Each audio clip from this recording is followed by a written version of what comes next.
নমস্কার দর্শক বন্ধু, এখন বলবো শ্রী শ্রী মা কালরাত্রি পুজো পদ্ধতি। নবদুর্গার সপ্তম রূপ মাতা শ্রী শ্রী কালরাত্রি।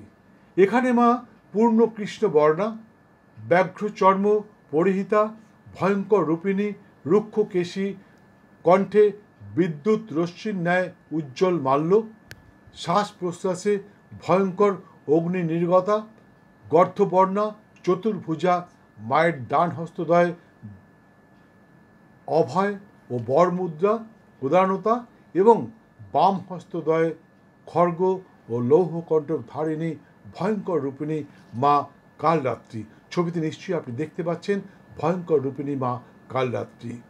নবরাত্রিক পূজার সপ্তম রাত্রে শ্রদ্ধা, ভক্তি, বিশ্বাস, নিষ্ঠা, পবিত্রতা এবং একাগ্রতা সহ মায়ের এই রূপের পূজায় মাকে তুষ্ট করতে পারলে ভক্তের গ্রহবিঘ্ন নাশ, সেই সঙ্গে শত্রু নাশ হয়ে থাকে এবং বিপদকালে শত্রুর সম্মুখে শ্রদ্ধা, ভক্তি, বিশ্বাস, নিষ্ঠা, পবিত্রতা এবং একাগ্রতা সহ মাকে স্মরণ করা মাত্রই শত্রু যতই ক্ষমতাশালী হোক না কেন তৎক্ষণাৎ সে সেখান থেকে পলায়ন করতে বাধ্য হয়, অর্থাৎ শত্রু পরাজয় স্বীকার করে সেখান থেকে পালিয়ে যেতে বাধ্য হয়। মা এতটাই ক্ষমতাময়ী। তাই মায়ের এই পুজোয় কোন রকম কার্পণ্য করবেন না। শ্রদ্ধা, ভক্তি, বিশ্বাস, নিষ্ঠা, পবিত্রতা এবং একাগ্রতা নিশ্চয়ই যেন আপনার মধ্যে থাকে। পূজার দিনক্ষণ 9 অক্টোবর 2024 বঙ্গাব্দের 22 আশ্বিন বুধবার 1431 রাত্রি 6:58 থেকে রাত্রি 10:27 মধ্যেই পূজা সম্পন্ন করা অবশ্যই বাঞ্ছনীয়। অনেকে হয়তো বলতে পারেন 6টায় তো সন্ধে হয় না বন্ধু, সূর্যাস্তের পরের সময়টাকেই বলা হয় রাত্রি। তাই সন্ধে না, রাত্রি 6:58 থেকে রাত্রি 10:27 মধ্যেই মাতা শ্রী শ্রী কালরাত্রি পুজো অবশ্যই সম্পন্ন করবেন। ছবিতে নিশ্চয়ই মায়ের মূর্তির ছবি দেখতে পাচ্ছেন। এই রূপেরই পুজো করবেন এবং যদি কখনো বিপদে পড়েন তাহলে মাকে একবার স্মরণ করে দেখবেন, আপনার বিপদ সঙ্গে সঙ্গে আপনি বিপদ মুক্ত হচ্ছেন। যাই হোক, মায়ের মন্ত্র ওং হ্রিং হ্রিং হ্রিং ক্লিং কালরাত্রে নমঃ ওং। আবার বলছি, OM নয়, ONG ওং। হ্রিং, HRING হ্রিং, রিং নয়, অনেকে রিং বলে, অনেকে ওম বলে, এটা বলবেন না। ওং, ONG ওং, হ্রিং হ্রিং হ্রিং ক্লিং KLING ক্লিং কালরাত্রে নমঃ ওং। এই মন্ত্র 1008 সংখ্যা জপ করবেন, কমপক্ষে 108 সংখ্যা জপ করবেন। সেই সঙ্গে মন্ত্র গচ্ছিত রাখতে ভুলবেন না। আগেই বলে দিচ্ছি মন্ত্র গচ্ছিত রাখার নিয়ম, শুধু ভিডিওটা বড় করতে চাই না। আবার বলছি, মন্ত্র ওং হ্রিং হ্রিং হ্রিং ক্লিং কালরাত্রে নমঃ, মন্ত্র সংখ্যা 1008। যদি সম্ভব না হয় কমপক্ষে 108 সংখ্যা মন্ত্র অবশ্যই জপ করবেন এবং মন্ত্র গচ্ছিত রাখতে ভুলবেন না। ফুলার্ঘ এতে গন্ধে পুষ্পে ওং হ্রিং হ্রিং হ্রিং ক্লিং কালরাত্রে নমঃ ওং। এই মন্ত্র উচ্চারণ করে কুচো গাঁদা ফুল এবং দোপাটি, সেই সঙ্গে খুব ভালো হয় যদি একটি পদ্মফুল, আপনি পদ্মফুলের পাপড়ি যদি খসিয়ে নেন তার মধ্যে মিলিয়ে দেন, খুব ভালো হয়। আমার মনে হয় 108টার বেশি পদ্মফুলের পাপড়ি আপনি পেয়ে যাবেন। যদি না হয় কম হলেও কোনো ক্ষতি হবে না, অন্য ফুল তো থাকছেই। 108 বার ঘটের উপর ফুলার্ঘ নিবেদন করবেন। আবার বলছি, মন্ত্র এতে গন্ধে পুষ্পে ওং হ্রিং হ্রিং হ্রিং ক্লিং কালরাত্রি নমঃ ওং। 108 বার অবশ্যই ফুলার্ঘ দেবেন। এরপর প্রণাম করবেন, মনে মনে প্রণাম করবেন।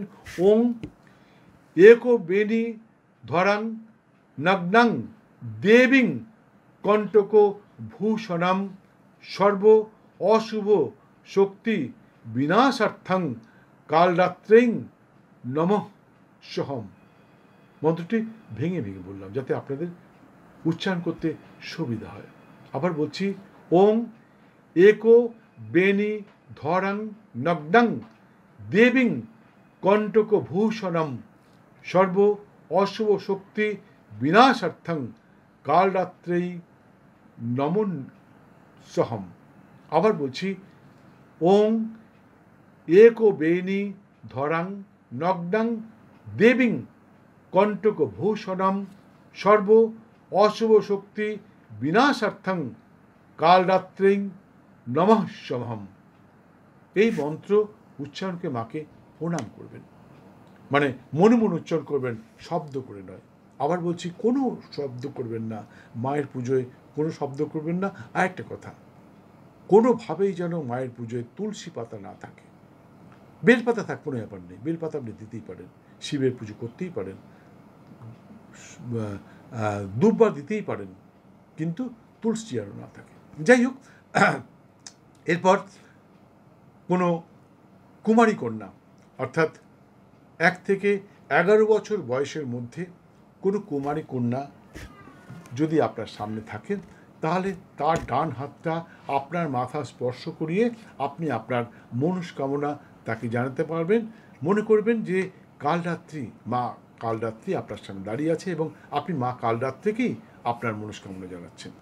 শত্রু নাশের জন্যে মা কালরাত্রি খুব অভূতপূর্ব ফল দেয়।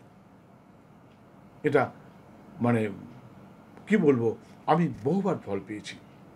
শত্রুর সম্মুখে যদি আপনার শত্রু আপনাকে চারিদিকে ঘিরে রয়েছে, সেই সময় যদি আপনি মনে মনে মাতা শ্রী শ্রী কালরাত্রিকে স্মরণ করেন, তাহলে দেখবেন শত্রু কোথা থেকে যেন চলে গেল, আপনি একদম সম্পূর্ণ শত্রু মুক্ত হয়ে গেছেন। এটা একটা বিরাট ফল পাওয়া যায়। তবে মাকে তুষ্ট করতে হবে এবং বিশ্বাস রাখতে হবে। সে সঙ্গে মনে মনে বলবেন, হে মাতে, আমি তোমার পূজা পদ্ধতি সম্বন্ধে কিচ্ছু জানি না, আমি আমার শ্রদ্ধা, ভক্তি, বিশ্বাস, নিষ্ঠা, পবিত্রতা এবং একাগ্রতা দিয়ে তোমার পুজো করলাম। মাগো, আমার পুজোয় যদি কোনো ভুল হয়ে থাকে তাহলে তুমি আমাকে ক্ষমা করো। এবং এটাও বলবেন যে, হে মাতে, আমি নিশ্চিত আমার দেয়া ভোগ এবং ফুলার্ঘ্য, আমার পূজার্ঘ্য তুমি গ্রহণ করে আমাকে আশীর্বাদ করছো। মাগো, আমার এই এই এই এই মনস্কামনা তুমি পূর্ণ করো। যাই হোক, শেষ করছি মাতা শ্রী শ্রী কালরাত্রির পুজো। এরপরে দেখতে পাবেন মহাগৌরীর পুজো। আপনি নিশ্চয়ই দেখতে পাচ্ছেন যে এন্ড স্ক্রিনে একটি থাম্বনেল রয়েছে মহাগৌরীর। যদি সেটাকে টাচ করেন তাহলে এক্ষুনি মহাগৌরীর পূজা পদ্ধতি দেখতে পাবেন। যদি সেটা না দেখেন, যদি মনে করেন পরে দেখবেন, তাহলে কিছুক্ষণ পর আবার মহাগৌরীর আরেকটি ভিডিও আপনি দেখতে পারবেন। ভালো থাকুন, সুস্থ থাকুন, আপনার মনস্কামনা পূর্ণ হোক, মায়ের কৃপা লাভ করুন। জয় মা।